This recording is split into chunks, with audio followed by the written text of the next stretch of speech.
Hi guys, কেমন আছেন? আশা করছি প্রত্যেকেই ভালো আছেন। তো গাইস, আপনারা অনেকেই ফেসবুক পেজ খুলতে পারেন না। তো আমি 1 মিনিটেই দেখিয়ে দিব যে আপনারা কিভাবে একটি প্রফেশনাল ফেসবুক পেজ খুলবেন।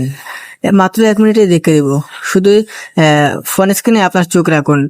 আর ভিডিও শুরু করার আগে একটা কথা বলতে চাচ্ছি যে একটা সাবস্ক্রাইব করে দিবেন। আপনার সাবস্ক্রাইবটা আমার খুব প্রয়োজন, ঠিক আছে? তো আমরা এই যে ডান দিকে থ্রি আইকনে ক্লিক করে দেবো, ঠিক আছে?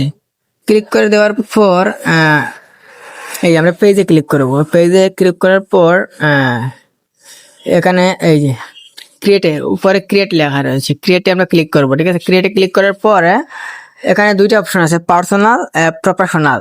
আপনারা এই নিচে যে আমি যেটা দিয়েছি নিজে, এই প্রফেশনাল ক্লিক করবেন, তারপরে নেক্সটে দিবেন। এখানে আপনার পেজের নাম দিবেন, ঠিক আছে? যেমন ধরো আমি একটা নাম দিয়ে দিচ্ছি, ঠিক আছে? নেক্সট দিয়ে দিবেন। হ্যাঁ, তারপরে মানে আপনারা কি কি নিয়ে আপনারা করবেন, কাজটা করবেন, আপনারা ওই ধরনের পেজের ইয়েটা দিয়ে দিবেন। নিয়মে আপনারা যে যে রুলস এর ভিডিও ছাড়বেন, আর ওই রুলসেই আপনারা এখানে নামটা দিয়ে দিবেন, ঠিক আছে? তারপরে ঠিক আছে, তারপর ক্রিয়েটে ক্লিক করে দিবেন।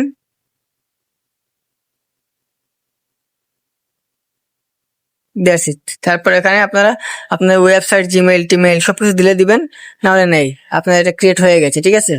তো এভাবেই আপনারা মূলত একটা পেজ, প্রফেশনাল পেজ খুলতে পারবেন। আর এখানে অলওয়েজ ওপেন অলওয়েজ রাখবেন, ঠিক আছে? তো এই ছিল আজকের ভিডিও। দেখা হচ্ছে নেক্সট ভিডিও। আর আবার বলতে একটা সাবস্ক্রাইব করে দেবেন। আপনার সাবস্ক্রাইবটা আমার খুব প্রয়োজন, ঠিক আছে?